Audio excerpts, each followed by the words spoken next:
Cronos ran 50% off its August low, then handed back half of that move in days.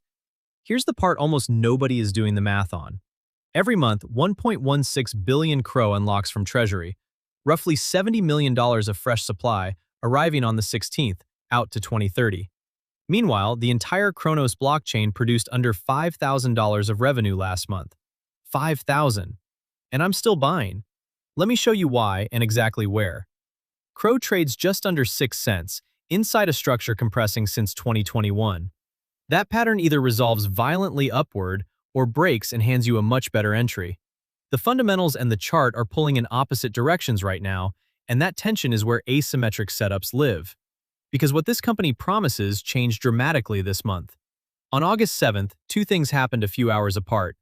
Trump Media unwound its deals with Crypto.com and Yorkville, terminating plans for a CRO Treasury company.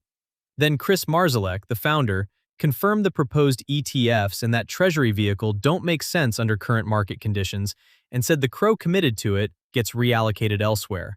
A locked, price-insensitive buyer vanished, and those tokens went back into discretionary Treasury. 11 days later, price bottomed near 4.6 cents. Then came the pivot. Ryan Wyatt, who runs Cronos, announced the app goes live globally on iOS and Android within weeks, desktop after.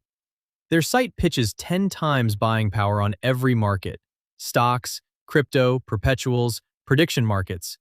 Trade Tesla, trade the NFL kickoff, even the weather, starting in September. The promise attached is the entire bull case in one sentence. App revenue gets used to buy and burn CRO. Then Wyatt said something founders rarely say out loud. The tokenomics need revisiting, no doubt about it, with buy and burn plus a community burn inside a fourth quarter roadmap. Here's why holders aren't celebrating. In 2021, 70 billion tokens were burned and presented as permanent. In 2025, that supply reappeared. Holders since 2020 haven't forgotten, and the phrase, filling those threads, is that the trust is gone. Wyatt's answer is the most substantive thing anyone there has said all month. Remove the reliance on trust entirely.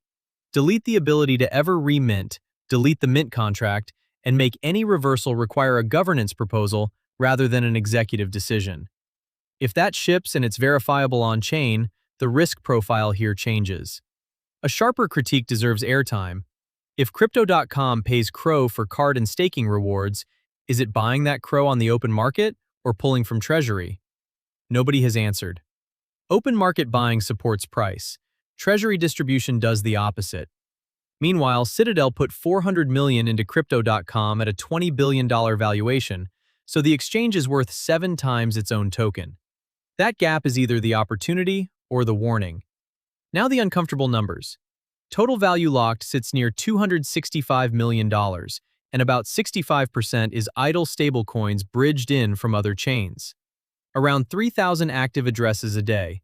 The network runs near 0.3 transactions per second against theoretical capacity above 5,000. One listed developer. And a Nakamoto coefficient of 4, which measures how decentralized a chain really is.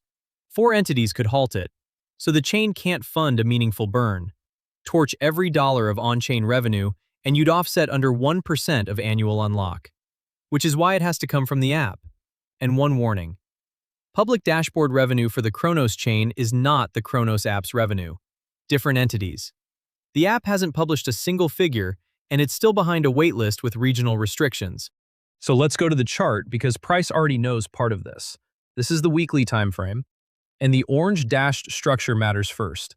Upper trend line off the 90-cent all-time high in 2021 and the 38-cent top in 2025.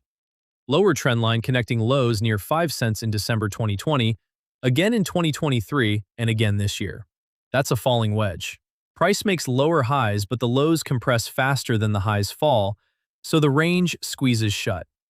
These tend to resolve upward, and the operative word is tend. Where does price stand? Above the 10-week exponential moving average, the short-term trend. Below the 21, the 55, the 100, and below the 200-week simple moving average. A moving average is just the average price over that window. This configuration says one thing: a short-term bounce inside an intact long-term downtrend. Countertrend setups demand smaller size. Immediate resistance is right here. The one that matters is 8 cents.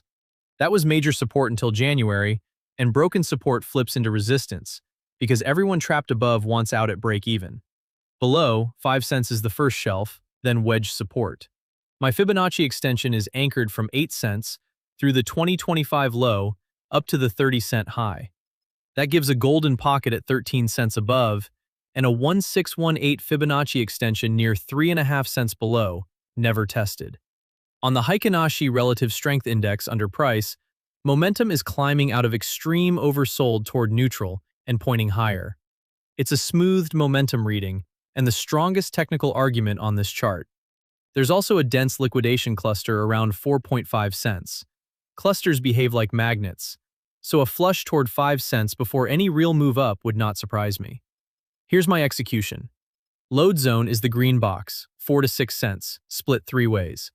20% in here, 30% at 5 cents, 50% at 4 cents. Weighted toward the pain, where risk to reward is best. Invalidation is a weekly close below 3.5 cents. Not a wick, a weekly close. Targets are 8, 10, 13, 18, and 21 cents. First target hit, the stop moves to entry and the trade rides free. Second target, stop moves to the first and onward. Spot only, no leverage, under 3% of my portfolio. While I wait, the position doesn't sit dead. Interest-bearing CRO has been paying around 15%, mostly real yield rather than temporary emissions, which matters because emissions decay. There's also a smarter structure for patient buyers. In a concentrated liquidity pool, you set a price range and earn fees inside it. Set your range below spot and you get paid while the market fills your accumulation. Set it above and you get paid while it fills your exits. Yield on orders you were placing anyway. So, both sides on the table. The bull case needs September to produce verifiable on-chain buybacks at real scale, and that fourth quarter revision to actually slow the monthly unlock. If both land, this wedge breaks upward and 13 cents is reachable. The bear case needs nothing dramatic, just the app under-delivering while 70 million a month keeps arriving. Then wedge support fails and 3.5 cents comes into play. One number decides it. App revenue has to approach $70 million a month in net buybacks just to offset new supply. Below that, dilution wins regardless of how good the product is. That's my thesis invalidation, and I'll change my mind publicly the moment the data says to. Cronos removed its structural buyers in August and replaced them with a product promise. The chart is a 5-year falling wedge bouncing off oversold with a defined invalidation just below. And the whole thesis rests on one revenue number nobody has published yet.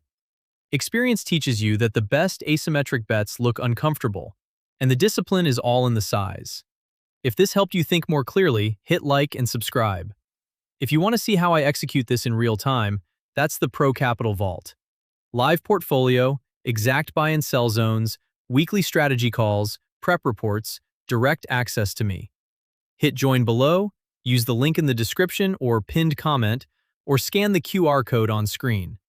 Once in, sync your YouTube account to Discord and the private channels unlock. One question for the comments. Would you rather own weak fundamentals with a real catalyst, or strong fundamentals with none? Tell me which and why. Next video's on screen now. None of this is financial advice, it's my analysis and my positioning, so do your own work.